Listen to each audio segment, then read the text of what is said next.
Tao pa ba kayo? Ikaw pala yung dapat kong tanungin kung tao ka pa.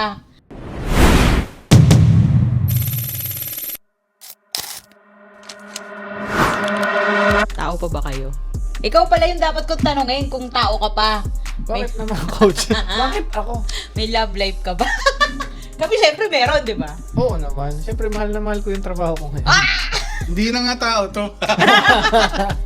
Yun, kasi yung podcast episode natin ngayon ay tungkol sa relasyon.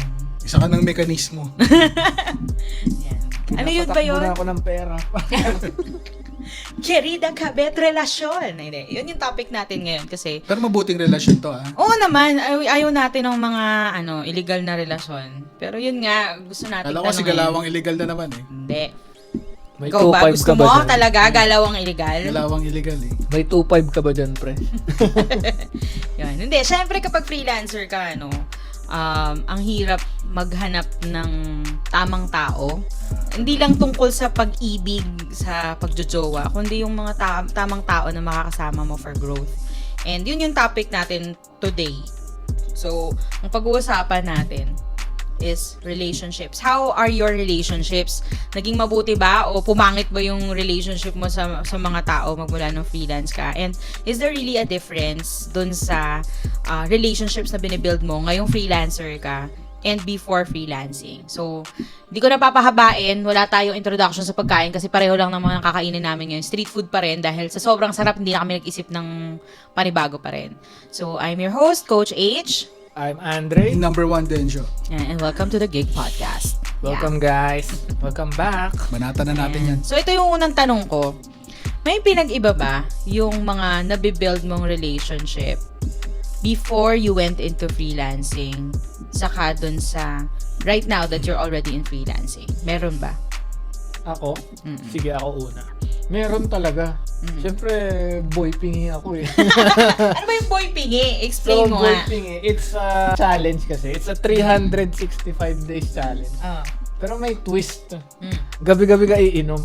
Nang Iinom ng nakabig. tubig? O... Ay, hindi, ng alak. Alak. Okay. MP lights, baka naman. yung bang pingi, anong word yun? Anong salita yun? So, it's, since ako taga-Morong ako eh, madami kaming naimbentong salita. Kunyari, for example, yung baliw, ang tawag sa amin, agkap. Parang ganon. Diba sobrang layo? Bakit agkap? May agkap. May Utak. agkap. May agkap ka ba? Parang ganon. So, ano, yung pingi, it's like parang ngiwi. Parang ngiwi. Oo. So, Kaya kunyari, yung ganun yung logo. kaya ganon yung logo. Yung suot ko na t-shirt last mga nitong mga huling episode. So, di ba ganito siya? O, de-demonstrate ko. Bago ang lahat. Shot pingi. Pagka-shot mo kasi, Ganon. nakakapingi yung lasa ng alak. So, doon nagsimula yung pingi. Ba't ikaw walang ganon? Parang tubig lang iniinom mo. Exaggerated lang yung sa akin. So, So ayun, so before, syempre kami, barkada, we're used to, kasi mahilig kami sa motor, sa kotse, nagbabayan sale kami ng kotse, motor, mga pyesa-pyesa, before ako naging freelancer. Kasi hindi naman from 2018 up to now, freelancing lahat. Nawalan din naman ako ng kliyente. So kailangan ko mag-shift, mag-try ng ibang opportunities. So after that, ayun, yung mga nakakausap ko na naniniwala, mayayaman naniniwala sa akin. Yun yung na-inspire ako ngayon eh. Building relationship na kahit hindi naman ako ganun kayaman, wala akong sports car, wala akong electric vehicle. Pero when nagbibigay ako ng idea, naniniwala naman sila. Because, kasi, may nangyayari. So would you say na intentional ngayon yung relationship building mo? Hindi. Hindi siya intentional kasi parang ako doing it for the passion, designing. Parang bigla na lang siyang dumating.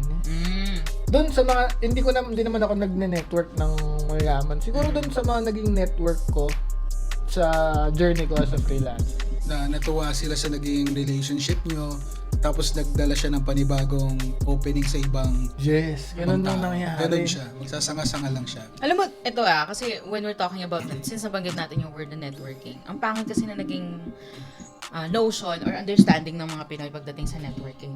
Diba? Kasi parang doon na uso yung, may time ka ba, kape tayo. Pero yung pala, bebentahan ka ng product. Kidnap pa lang. Oo, kidnap pala, wala ka ng choice. Open-minded ka ba? Parang dati, meron akong isang friend na, sabi ko kasi, gusto ko mag-workout. Siyempre, mas masaya mag-workout nang may kasama ka, di ba? Niyaya niya ako, tapos yung pala, siya, nagulat ako kasi may pinainom siya sa akin na parang, wait lang, hindi ko kailangan yun eh. May pinainom siya sa akin. Tapos sabi niya, maganda to, pang tunaw ng ganito, pang tunaw ng taba. Sabi ko, hindi naman ito yung ko. Pero dahil friend mo, alam mo yun, wala ka ng choice, ganyan. Pero in reality, the term networking is referred to creating new connections, especially in business. Kasi kung wala ka naman sa tamang network, hindi ka magkakaroon ng tamang opportunities. So basically, yung networking na sinasabi natin pagdating sa freelancing is you sharing what you do to other people in the circle that you want to belong to. And ako, maraming hindi maniniwala dito, pero sa totoo lang, ako po ay isang ambivert. Okay, so I'm in between introvert and extrovert. Yun. Ako amphibian.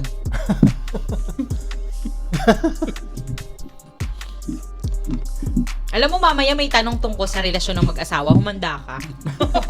Yun. So parang sa akin, I became more intentional when I became a freelancer kasi yung first client ko sa China did networking. So tapos yun din yung naging tip sa akin nung long-term client ko. Sabi niya, you know what, you need to grow, and for you to grow as a person, as a freelancer, as a business owner, you need to be connecting with the right people. So look for local networking events that you want to be a part of. Tapos, dun ko na-discover yung freelance blend ni Marv De Leon. Na nung time na yun, 2016, 2017, yun din pala yung inaatinan ni John Pagulayan, ni Nashoden, yung basically yung mga coaches ngayon inside the tribe. Sino Coach Ice, Rabi, sino pa ba?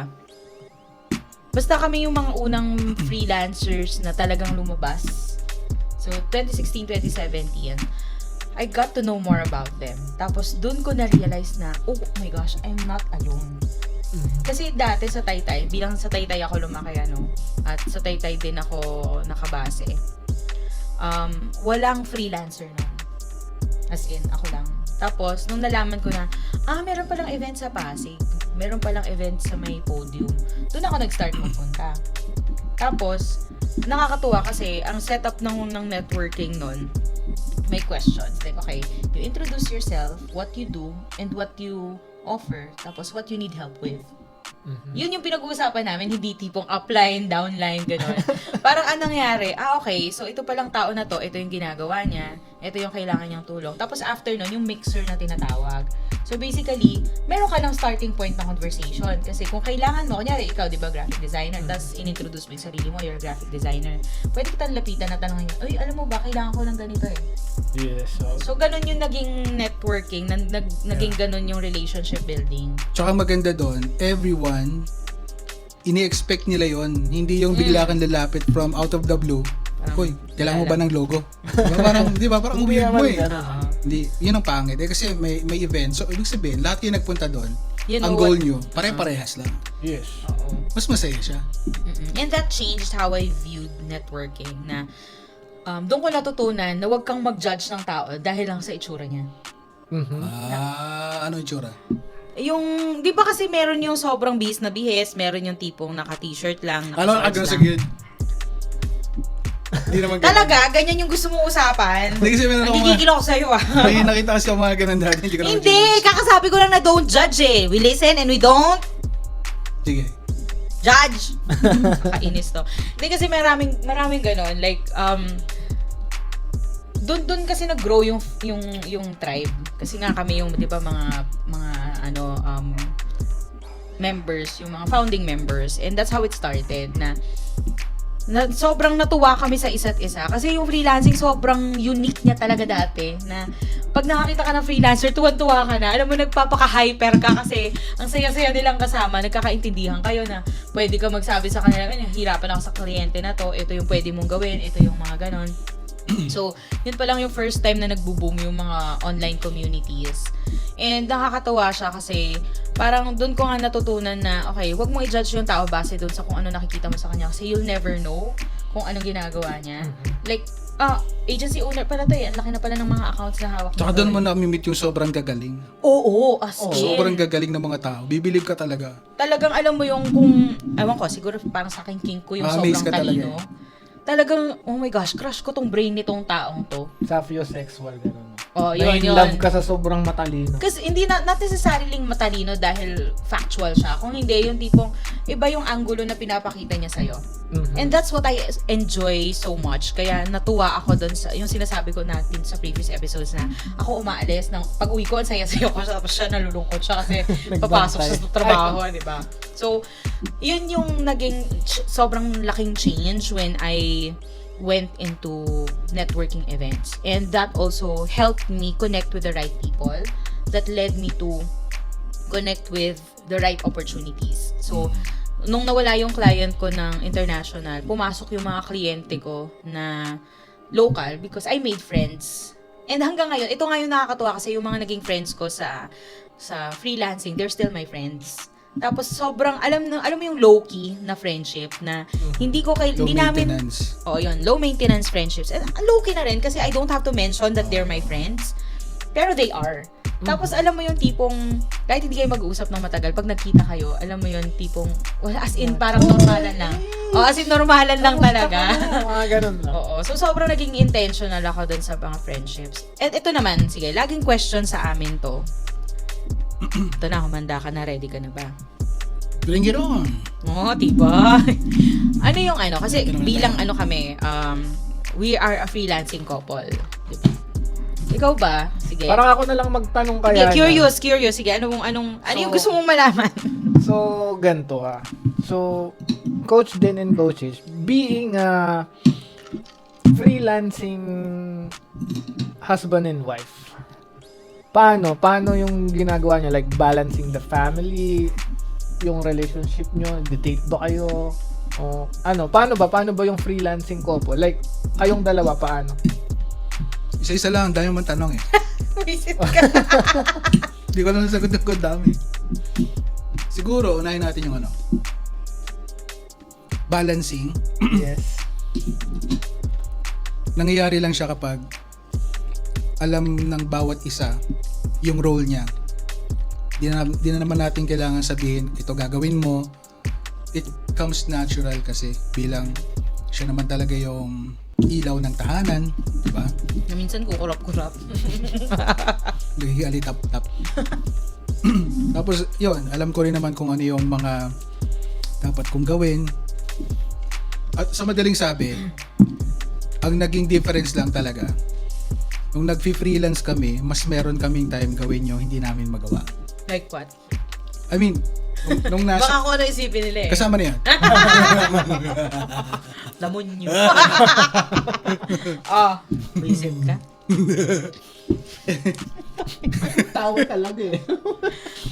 Ayun, kasi nung nasa corporate, syempre, meron akong pasok na gabi.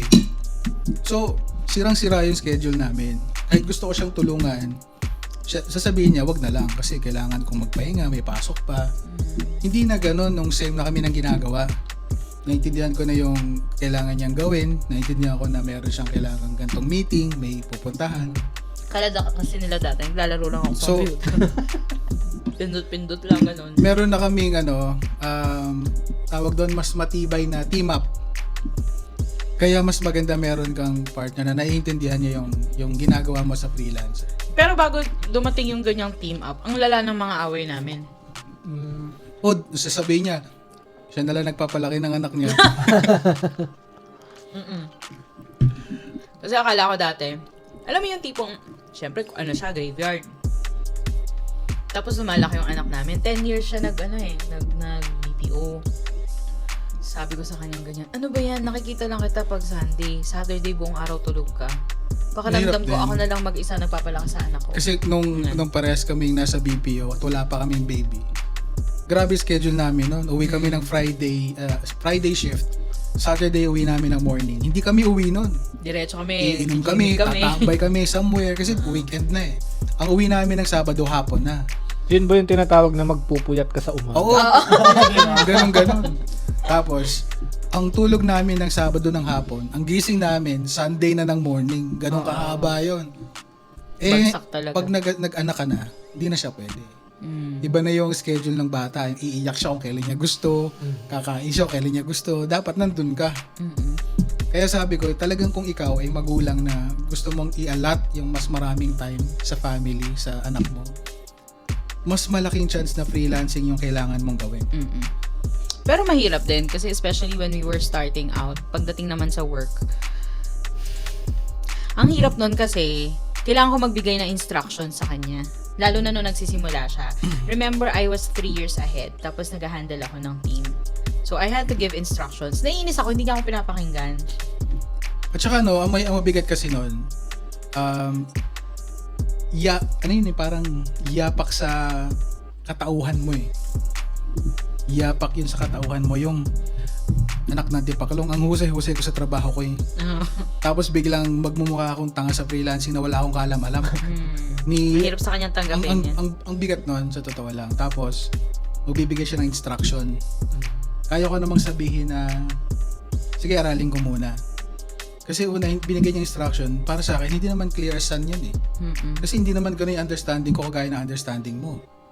May mga bagay na ngayon ko palang natututunan, sa'yo, mas alam mo na. So, kailangan, bibigyan mo talaga ako ng leeway na, sige, mga ilang buwan, ganito, aralin mo. Hanggang mag same level na kayo ng interpretation sa mga bagay-bagay. Hanggang ngayon, nag-aaway kami ng ganun, especially with the strat. Sabi ko nga sa'yo, pareho kaming alpha, na may strategy siyang sarili, may strategy ako. Pero bilang siya yung web developer, meron din siyang business acumen na natutunan over the years. But what I'm trying to say is, dahil nga ako yung sa content, ako yung foundation. So, hindi siya pwedeng gumalaw nang hindi nanggagaling sa akin. So, yung last na away namin, nandito na kami nun. This was, I think, April. So, nag-aaway kami because of strategy. Sabi ko sa kanya, may ina-explain ako sa kanya na dapat ganito yung gagawin. Sa akin, clear na siya. Sa kanya, parang okay, that's good. Pero ano nga yung ganito? Meron siyang exact na gustong ipasabi. Ang point ko, hindi natin makukuha yung result na yan hanggat hindi natin nagagawa. So, ang ending, nag-aaway kami, talaga nagsisigawan kami. Tapos, to the point na pikon ako, lumayas ako ng bahay. As in, dala-dala ko yung laptop ko. Okay, yun yung kininto mo sa akin. So, umalis ako.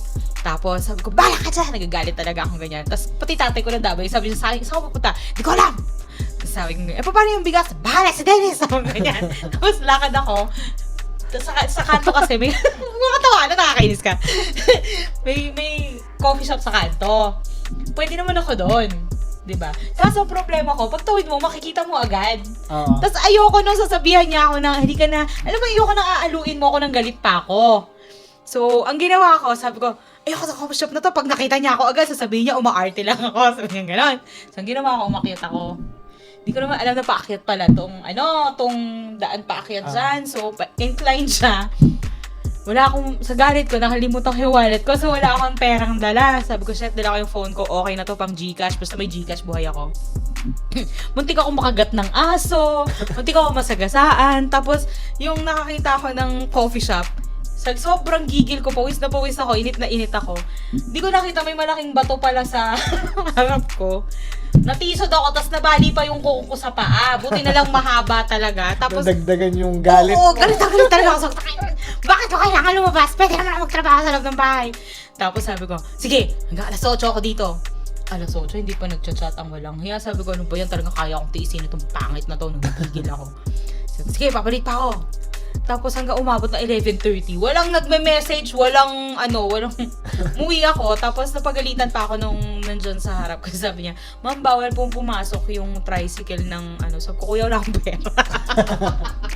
Yun. So, ganun yung mga away namin ni Dejo. Alam mo, sabi ko lang sa kanya, hindi mo ako naniniwala doon, pero karma yun.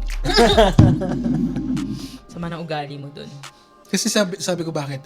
Kapag ikaw nagtampo na bad trip ka, nagko-computer ka sa labas, nagkakapi-kapi ka, kumakain ka somewhere, Pag ako nagtampo na bad trip, putya, nagkukulong lang ako sa kwarto. Tulog lang ako. Yun yung mga hindi nila alam kasi complicated talaga. Like, kung freelancer ka tapos nandun ka sa point na nasa may relationship ka with a husband or a wife or a partner na kasama mong gumagawa, kasama yung pressure nung delivery. So, talagang kailangan mo din na intindihin yung isa't isa. Parang, siguro if anything, dun sa freelancing related, na parang naging beneficial sa relationship namin. Mas natutunan kong, ako on a personal note, mas natutunan kong intindihin siya. Like, ano yung mararamdaman niya, ano yung iniisip niya. Mas naging, nafo-foresee ko. Pero syempre, meron din akong ego as a wife. Diba? Meron din akong ego as the co-owner ng kumpanya. But, in general, I feel like, kapag okay naman kami. Like, to the point na kailangan namin bumili ulit ng wedding ring kasi hindi talaga kami napagkakamala mag-asawa. Alam mo ba, may trivia ako to? Yung ego. Okay, go. Go, ego. Yung ego kasi, di ba, ang tendency niya, nagmamataas ka. So, ano sinasabi mo? Pandak ako? Nagkikigil ako sa part na yon. Ano? Ayusin mo yung sagot mo. Nagmamataas ka kasi ganun lumipad yung ego.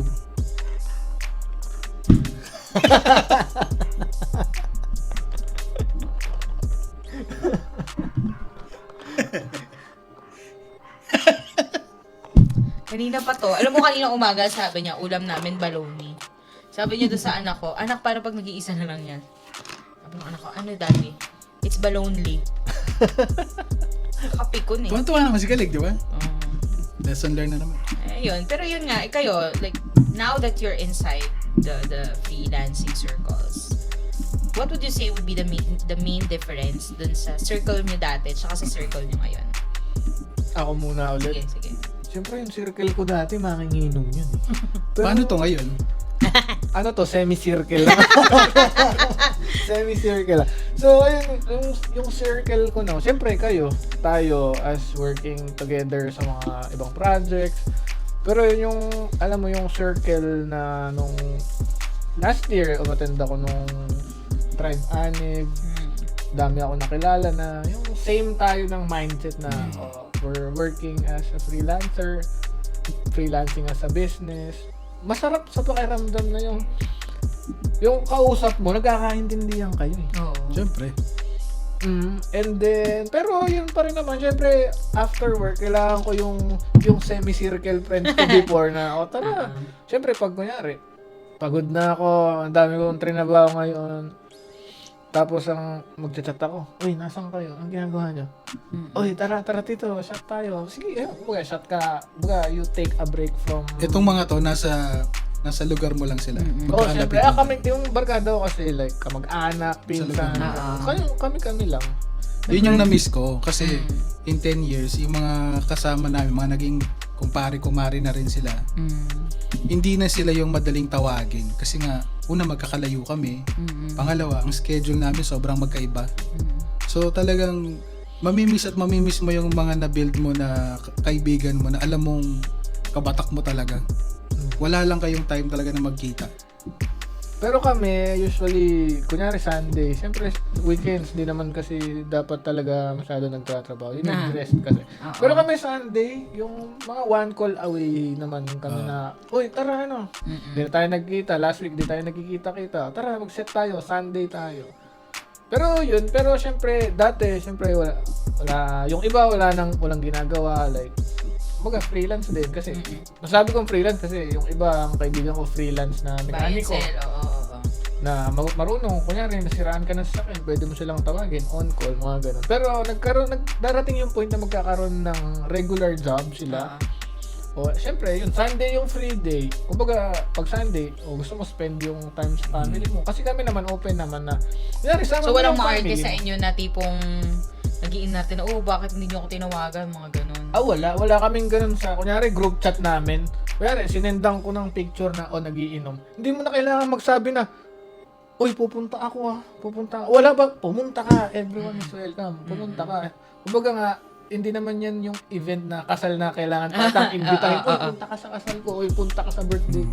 Baga pag within that circle, yun na. Tight na talaga kayo. Oh, tight na hindi mo na kailangan magsabi, pwede ba ako dyan? Oo. Walang drama-drama. Ganon. Ganda yun. Sa akin naman, overtime, ito natutunan ko kay Madia.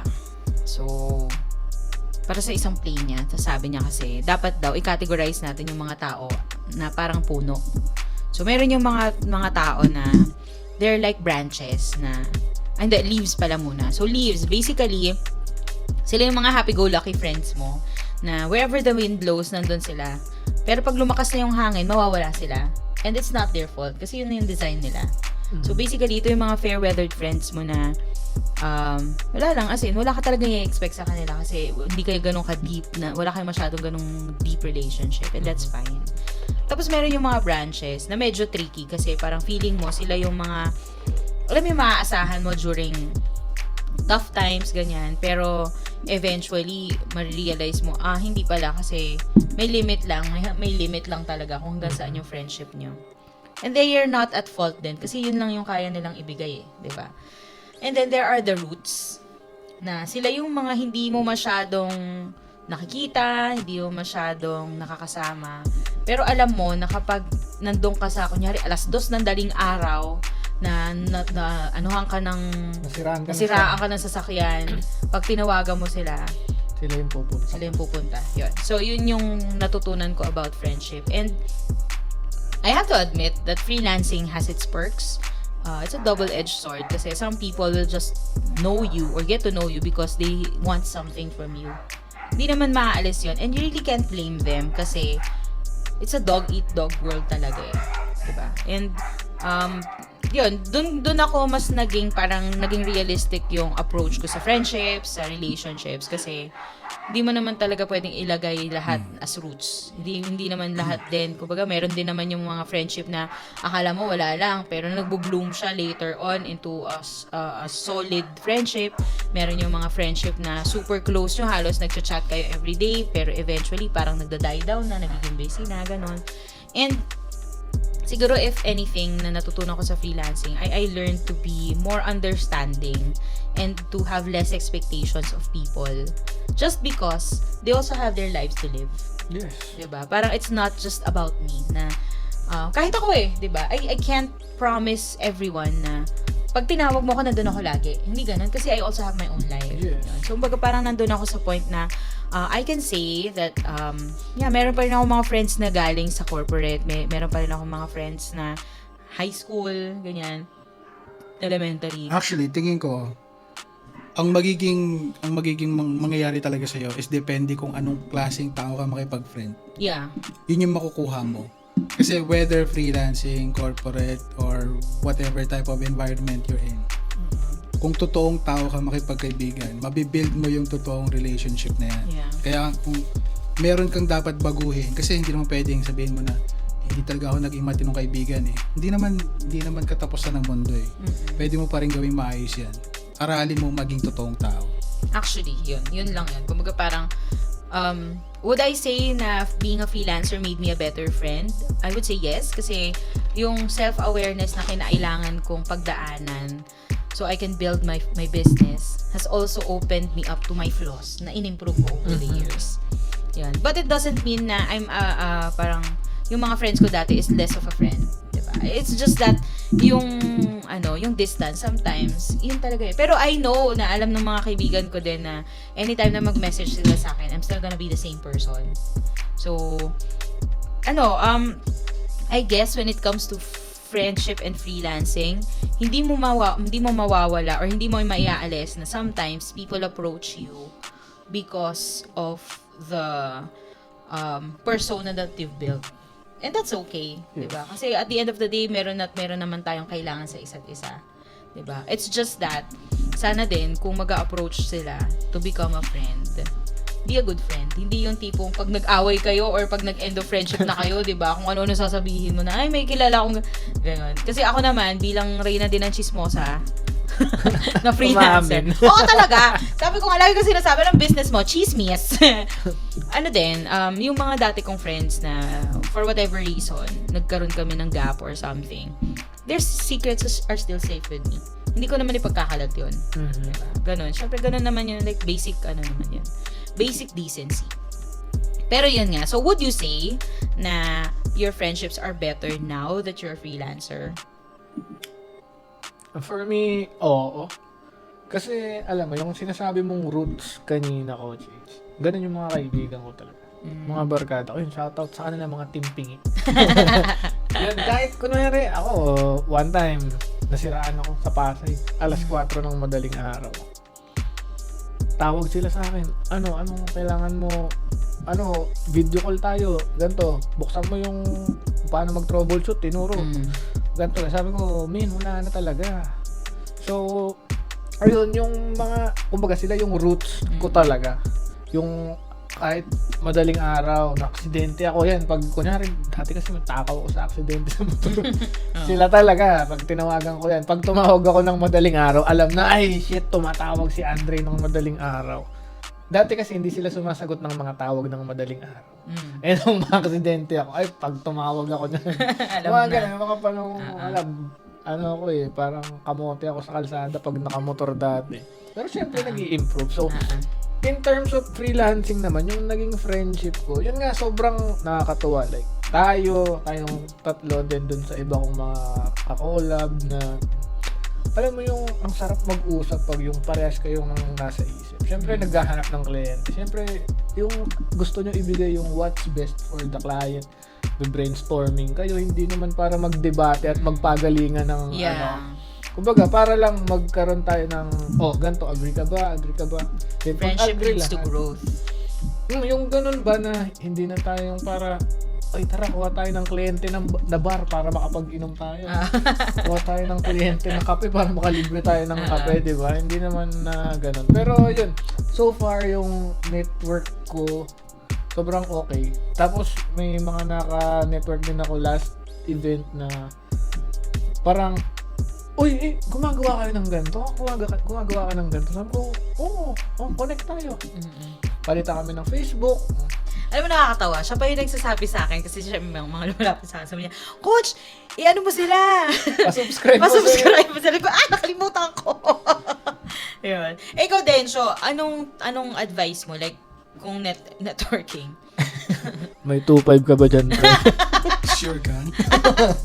Parang yun nga eh. Actually, nung tinatanong ko, naisip ko, dapat bang tinatanong kita nito? Pero sige, anong opinion mo? Pwede mong bawiin. Okay lang naman sa akin.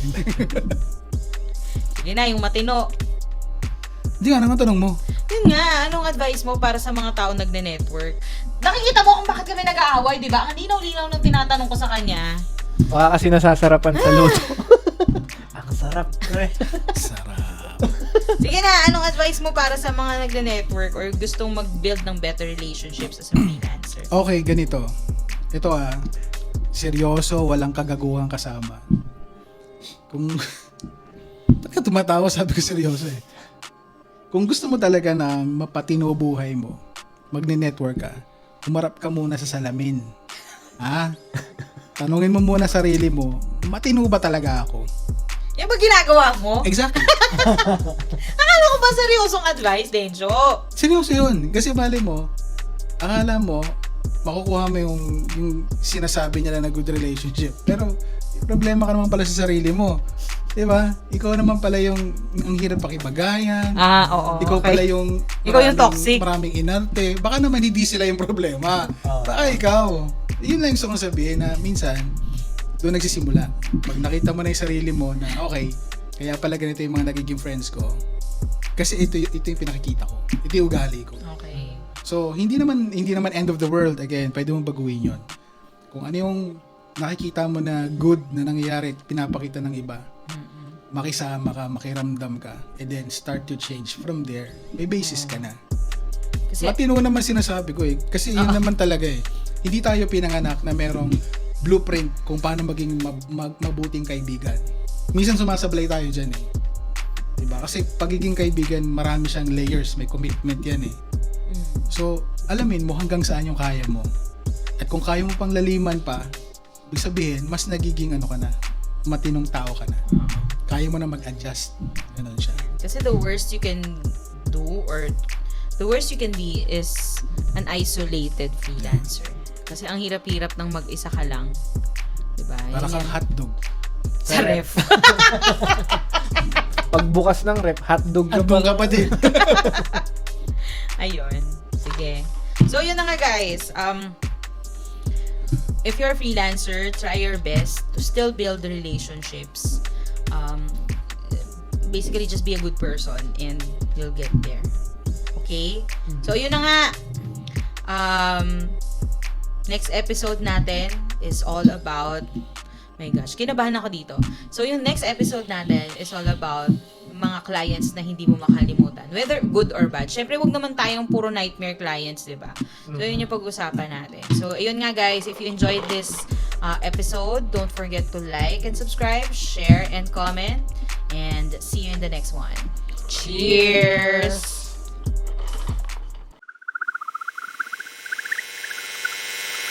Wow!